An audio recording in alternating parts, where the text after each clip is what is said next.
Recibimos, como fue anunciado, el senador Leonardo de León, a quien le agradecemos nuevamente su presencia. Gracias por venir. Bueno, lo tuvimos hace pocos días. Gracias, buen día, un gusto estar nuevamente. En aquel momento habíamos dicho, declaraba usted ante la justicia, y al otro día venía a hablar de lo que en aquel momento le planteamos como algunas interrogantes y que creo que hasta... A ver, voy a empezar por el final. Ayer cuando salió del juzgado, cuando estaba terminando su declaración, iba caminando hacia afuera, ¿qué sentía?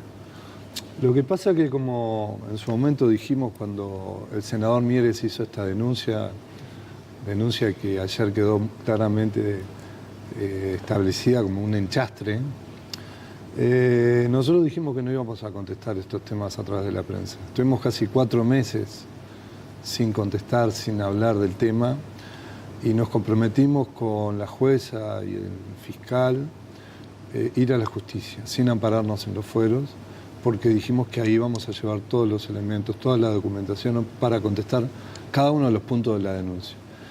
Entonces, 4 meses dedicados a escuchar al senador Mieres mintiendo, acusando, actuando como un fiscal, como un juez, y generando un enchastre personal muy fuerte. La verdad que era un momento muy importante para mí, porque había decidido, obviamente, ir en el momento que la justicia me citara y después hablar con la prensa. Y fue lo que hice. Y la verdad que me sentí primero muy cómodo en todo lo que fue el proceso judicial, y muy cómodo también porque presentamos, la semana anterior ya presentamos un escrito donde presentamos 40 anexos con pruebas de cada uno, documentando todas nuestras actividades, todos nuestros viajes, todas nuestras actividades relacionadas a salud, y algunas de ellas, y denunciando nosotros elementos que, para hacer un resumen que creo que pinta toda esta situación, al finalizar la instancia ayer en el juzgado, el propio abogado del senador Mieres reconoció frente a la jueza y otros abogados que están ahí que se habían equivocado en parte de la denuncia, en una parte importante de la denuncia. Y van a tener que presentarlo por escrito, obviamente. Cuando usted dice van a tener que... Eso yo presté atención ayer. Usted sale y dice, y van a tener que presentarlo por escrito. ¿Qué quiere decir eso? No, porque la jueza le dijo que lo tenían que presentar por escrito. O sea, la jueza le dijo que presentara por escrito que se habían equivocado en parte de la denuncia. ¿Y en qué es lo que se equivocan? Bueno, a ver, por ejemplo, denuncian gastos nuestros que son de otra tarjeta, que no tienen nada que ver con la tarjeta corporativa que utilizaba John Alur, por ejemplo. ¿Cómo son de otra tarjeta? ¿De una tarjeta que no pertenecía a usted? Exactamente. Parte de la denuncia es eso. Parte de la denuncia es decir que nosotros viajamos a Ámsterdam, y yo escuché al senador Mieres en varios medios de comunicación hablando de eso. Nunca viajamos, documentamos todo eso. Parte de la denuncia, y que es una parte importante de la denuncia, es ridiculizándome, plantear de que yo había contratado una empresa, Caribbean Travel Network, para hacer viajes de turismo, ¿no? Y eso quedó claramente ayer aclarado, porque en el propio estado de cuenta de la tarjeta corporativa está anulado eso, porque fue un error de la propia tarjeta. Y eso está, y lo presentamos como prueba, está claramente establecido. Parte de la denuncia es que decía, bueno, tal día estuvo en Buenos Aires, pero tiene un gasto al día siguiente, y no fue capaz de ver que yo estaba esos 2 días en Buenos Aires, por ejemplo. O sea, fue una denuncia hecha con el solo objetivo de generar un hecho político para dedicarse, me imagino que en estos días hará lo mismo, para dedicarse a salir a hacer un enchastre político. Es una forma de hacer política que, por suerte, son hechos muy puntuales, son algunos. En Uruguay, el sistema político de Uruguay no se caracteriza por eso. Yo creo que lo que hay que buscar en el sistema político de Uruguay, que es lo que espera la gente, es buscar acuerdos. No importa si el Frente Amplio tiene mayoría, hay que tratar de buscar acuerdos con la oposición, y hay que trabajar por los grandes temas del país. Cuando usted ayer, para que la gente entienda, a ver si yo entendí bien también, usted envía una semana o unos días antes al juzgado un reporte con, ante un escrito. Ahí va, un escrito con los viajes que le aducen y usted explicando, y me imagino dando alguna prueba de ese día salí por migraciones a tal hora, volví tal otro día, explicando los motivos del viaje, eso fue. Todo. Cada uno de los puntos que fueron denunciados están explicados con los viajes, las razones del viaje, primero los intercambios dentro de la empresa, notificando de eso, y obviamente todas las agendas, las invitaciones especiales que tenía, se ridiculiza diciendo que recorriendo el mundo. O sea, es muy fuerte vivir durante 4 meses. Decidí con mis abogados que no iba a hablarlo en la prensa. Y ayer tuve la posibilidad, las garantías, obviamente, en la justicia, que me dieron la jueza y el fiscal para poder explicar todo esto. Que lo había presentado la semana anterior y ayer lo fui a ratificar. Ahora, dentro yo estuve leyendo y preparando ayer con la taquigráfica que salió de esta audiencia.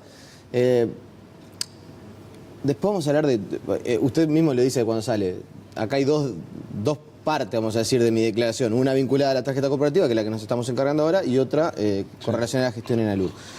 Pero sobre las tarjetas corporativas usted dice, y reconoce que se queda en un hotel en Durazno, un motivo que coincide con una actividad de Uruguay 2030, ¿no? Propuesta Uruguay 2030.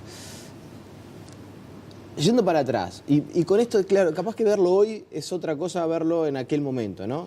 Pero con esto de el ser y el parecer y que está tan sensible para la población, llamémosle así, quizás no fue un error en aquel momento haber pagado eso con la tarjeta corporativa. A ver, hablo del ser y el parecer, ¿no? Es decir, usted dice, coincidimos, bueno, pero era una actividad que de alguna manera usted estaba involucrado, que involucraba al después vicepresidente de Raúl Sendic. Primero, en ese hotel no me quedé solo una vez. Sí, usted lo dice casi que con esa frase en la declaración. O sea, porque por la propia actividad de ALUR uno estaba recorriendo el país, no solo vinculado a las plantas industriales de ALUR, en Bella Unión, en Paysandú, fundamentalmente, que no son tramos cortos. Y también teníamos, obviamente, en 15 departamentos proveedores de materias primas, de granos, de las materias primas que usan las plantas industriales de ALUR. Es decir, que uno recorría el país junto a otros técnicos de la empresa. En esa oportunidad, recorriendo, volviendo, había una actividad de esa fundación donde participaban actores políticos de distintos partidos, de organizaciones sociales, es decir, no era una actividad política, partidaria, era una actividad de una fundación en donde, reitero, participaban actores de todos los partidos, Javier de Aedo, Operti, Renato Perti, es decir, mucha gente que estaba participando activamente en los diversos temas que se trataban ahí, que tenían que ver con la educación, que tenían que ver con el desarrollo productivo, que fundamentalmente era una fundación que se dedicaba a los temas de la prospectiva del país, analizando el futuro del Uruguay, los temas centrales del Uruguay. O sea que me pareció algo que, coincidiendo con nuestras actividades, participé de la misma, nada más. Insisto, en la revisión. Y esta pregunta ya va a ser un poco más abarcativa para otros. Revisando hacia atrás, ¿no se plantea decir, bueno, capaz que si estuviera de nuevo en la misma oportunidad, si me pudiera subir al DeLorean, el de Volver al Futuro, de Back to the Future, la película, ya que usted ayer mencionaba bastante lo que me queda plantear si cometimos errores en 10 años de gestión. Sí, o cuestiones que usted dice, mirando para atrás, dice, capaz que no lo hubiera hecho. Obviamente que uno no puede decir que en 10 años de gestión de una empresa no se cometieron errores y no hubiera hecho algunas cosas diferentes a como las hicimos. Eso sí, somos muy autocríticos. O sea, en ese sentido somos muy autocríticos. Ahora, lo que no vamos a hacer es dejar pasar este tipo de situaciones como las que nos generaron en estos 4 meses. Cuando usted dice no lo vamos a dejar pasar, ¿a qué hace referencia? Que lo vamos a decir claramente, como lo dijimos en la justicia y como lo dijimos ayer a la salida de la prensa. No vamos a permitir ese tipo, nosotros por lo menos personalmente, este tipo de formas de hacer política. No nos interesa que se hagan en el sistema político, pero no vamos a aceptar personalmente que se hagan. Ahora, por eso estamos analizando, lo están analizando nuestros abogados también, tomar alguna acción con respecto a eso iba mi pregunta, porque venía perfilado para ese lado. Me imagino que estará esperando rápidamente, se dice que en 15 días se podría llegar a despedir el fiscal. Si sale todo como usted piensa que va a salir, usted podría presentar una especie de contrademanda o analizar alguna acción contra Pablo Mieres por sus dichos en torno a esta denuncia. O sea, ¿por sus dichos y por sus hechos o solo por sus dichos? Lo que pasa es que acá ese tema lo van a resolver los abogados. El que lleva, el que judicializa todo este tema es el senador Mieres. Que reitero, ayer el abogado, al final, es lamentable la situación, es lamentable que estemos ahora hablando de estos temas. El propio abogado de Mieres reconoce esos errores. O sea, entonces, nosotros lo vamos a analizar, vamos a esperar que nos den una opinión técnica los abogados y después lo analizaremos políticamente, porque la verdad que el mayor interés que tenemos nosotros es que quede muy claro todo este proceso, lo que ocurrió, lo que nosotros presentamos como pruebas, y creo que a mí me gustaría venir aquí a hablar la próxima vez que venga de los temas importantes del país, ¿no? Ahora, saco a Durán y a Gumer Pérez y saco al Frente Amplio. Si dependiera exclusivamente de Leonardo de León, usted va a la justicia contra Mieres. Tampoco quiero sobreestimarlo, ¿no? O sea, creo que tampoco Mieres merece tanta importancia. Creo que, reitero, me gustaría, lo van a decidir los abogados, me van a presentar una propuesta, pero creo que lo fundamental, te reitero, me gustaría venir acá a hablar la próxima vez de los temas importantes del país y de la gente.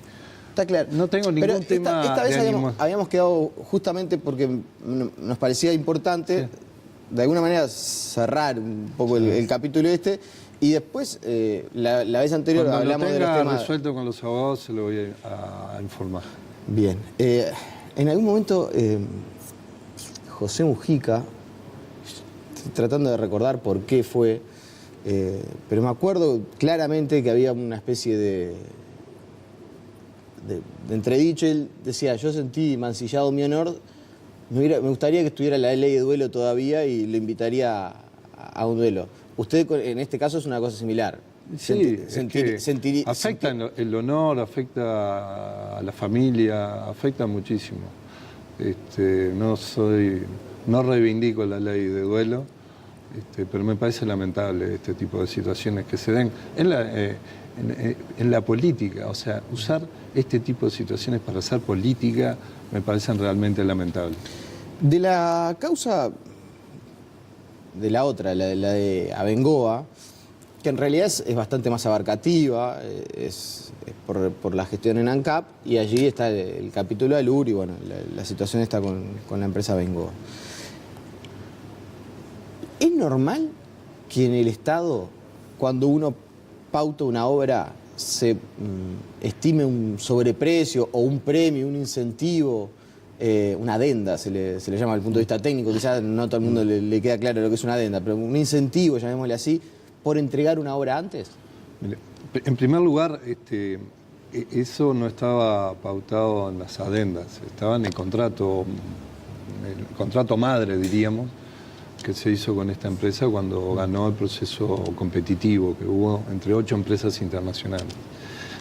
Entre los varios ítems que había, estaba el de, por el cumplimiento, por ejemplo, de adelantamiento de la entrega de la planta industrial, que implica empezar a producir antes. Había un premio, había un equipo multidisciplinario, técnico, de contadores, ingenieros, abogados, asesores, abogados externos y abogados de la propia empresa trabajando en esto. Y bueno, en todo ese proceso... Perdón, en un paréntesis, ese equipo de técnico que funcionaba, que también está reconocido en la taquigráfica de ayer, porque en algún momento, y aparte me parece bueno echar luz sobre esto, ¿funcionaba dentro de Alur o tenía una oficina aparte? Porque se habla de una oficina en la Ciudad Vieja. Pero a ver, se contrataron en un llamado que hubo, un competitivo, alrededor de 20, 25 personas para este proceso. Para este proceso, cuando usted dice el proceso... De todo el proyecto de Alur. Todo el proyecto de Alur. De la planta de Paysandú. Y eso es lo que funcionaba en la Ciudad Vieja, Sí, que es la sí, oficina que a veces es cuestionada. Pero no entiendo por qué es cuestionada. O sea, no pueden entrar, no entraban en ese lugar donde tiene Alur la oficina en Capurro. Es decir, era imposible meter a esa gente ahí. Y ahí esa gente estuvo trabajando. Había un jefe de proyectos que se contrataron. Sí, que de hecho usted en la declaratoria de ayer dice que si bien participaba de las reuniones gerenciales, tampoco estaba en el día a día de... No, yo no participaba en ese proceso. O sea, tenía la información que me reportaban, obviamente, por los canales que tiene la empresa, pero yo no participaba, no participaba en esa oficina, no participaba en las decisiones que se tomaban, obviamente, día a día. Eso no tiene ningún misterio, o sea, cualquier empresa tiene a veces distintos lugares por las capacidades que tienen para tener la gente trabajando en condiciones. Pero volviendo al tema, había un premio si se adelantaba la entrega de la obra y empezaba la producción. Bueno, se adelantó 40 días y por eso se pagó el premio que se pagó. Eso estaba estipulado en el contrato. A ver, para aclarar, ese premio es el 1,2% del total del proyecto, ¿no? Digo porque si no a veces perdemos de vista algunas cuestiones.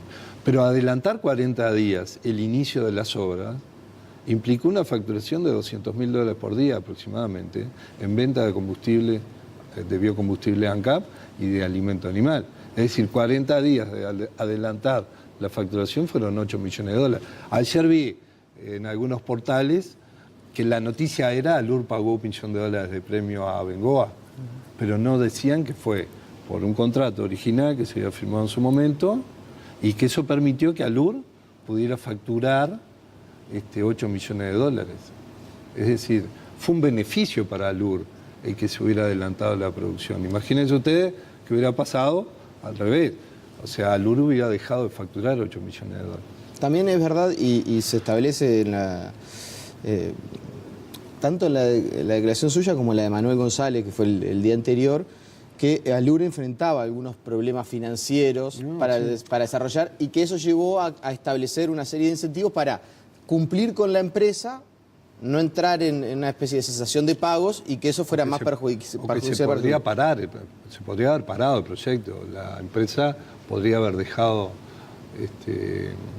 de seguir adelante con el proyecto, por ejemplo. El tema fue así. Cuando los accionistas definen que Alur lleve adelante esta iniciativa, es decir, ANCAP y PDVSA, que son los dueños de Alur, define el directorio de Alur avalar lo que se había presupuestado, que eran $147 millones aproximadamente para esta obra. El directorio de ANCAP, directores del oficialismo y de la oposición. Entonces se le permitía a Alur que tomara ese financiamiento. Pero dicen 40 millones aproximadamente los vamos a poner los accionistas. El resto toma financiamiento Alur con entidades financieras. A los pocos meses definen los accionistas que no van a poder hacer esa capitalización.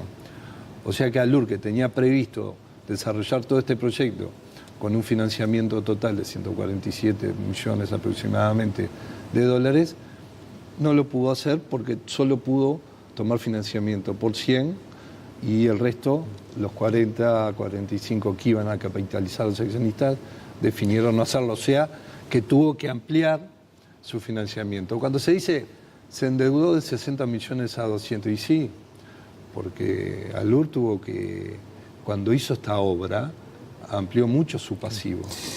Se nos voló la entrevista, ya son 8:03, me están corriendo, pero rápidamente, casi que a manera de ping-pong. ¿Por qué dice el actual directorio de ALUR que es inconcebible las adendas o los premios que se le dio a... que era el proceso este que usted estaba explicando recién? Bueno. O, de alguna manera, ¿no le molesta que el actual directorio diga que es inconcebible? Molesta en el sentido de que hemos leído con técnicos y faltan muchos elementos. Tiene un litigio internacional ALUR actualmente con la empresa Bengoa. O sea, pero eso porque la obra es... tiene un litigio porque no la han recibido totalmente y tiene un litigio internacional. Entonces quieren meter esos temas en este juicio que tenemos nosotros. Es para hablarlo ampliamente. Claro, la obra, la que ustedes recibieron, todavía le faltaban otras etapas y ahí es Pero donde entra el son litigio. etapas normales que tienen un proceso. Primero hay una entrega provisoria de la obra, después una entrega definitiva. Yo cuando me fui todavía no se había hecho la entrega provisoria, menos la definitiva. Pero ya había actividad productiva. Y bueno, eso es lo que está ahora en litigio. Y eso usted dice que es como la justificación para que hable el actual directorio y diga que es inconcebible Sí, digo, lo están analizando los abogados, porque es una cuestión que no tiene nada que ver con este proceso judicial que, digo, recordarás que hace... Sus abogados. Seguro, hace 2 semanas se archivó una denuncia que había sobre la planta de bioetanol en Paysandú. Sí, que también es lo que le preguntan en parte ayer, ¿no? Pero se dijo, o sea, se archivó por el propio fiscal Pacheco y por la doctora Larrié, archivaron el caso diciendo que no hubo facturación, no hubo sobreprecio, no hubo actos de corrupción, no hubo... Eso. Tuvo poca difusión, pero... No, se habló. Se archivó eso. De hecho, ayer le preguntaron de nuevo porque sí, también... ayer, pero eso se archivó. La última, y ahora sí. También, porque para cerrar este asunto, uno de los temas sobre los cuales ya usted explicó, pero también... ¿No fue un error lo de los cañeros y el tema de los aportes que no se hicieron? Pero, a ver, mirando para atrás, sí, y para cerrar el tema de la gestión de ALUR. ¿No eran trabajadores de ALUR esos? ¿No eran trabajadores de ALUR? ¿Esos trabajadores no eran de ALUR? No era algo negro porque eso estaba justificado en los egresos de la empresa. Nunca tuvimos una observación de quienes hacían nuestras controles en la empresa externos, de una empresa internacional, nunca, como KPMG. Y nosotros lo hicimos por un aspecto social, o sea, estábamos convencidos. A quienes había que ayudar con mayor fuerza en Bella Unión, sin duda, era a los trabajadores rurales, y es a los trabajadores rurales. Leonardo de León, va a ser la última vez seguramente que hablemos de este asunto, así que nada, nos extendimos un poco, pero me parece que valía la pena conversar sobre estos temas. Seguramente nos habrán quedado otras cuestiones, pero bueno. Muchas gracias y aprovecho hoy a saludar a todas las mujeres. ¿Va a ir a las 6 de la tarde? Voy a ir, sí. Y porque tenemos que seguir avanzando en los derechos de las mujeres, como se han avanzado muchísimo en estos años. Le agradecemos, pero falta mucho, además. Le agradecemos su presencia. Gracias. La pausa y seguimos con más noticias.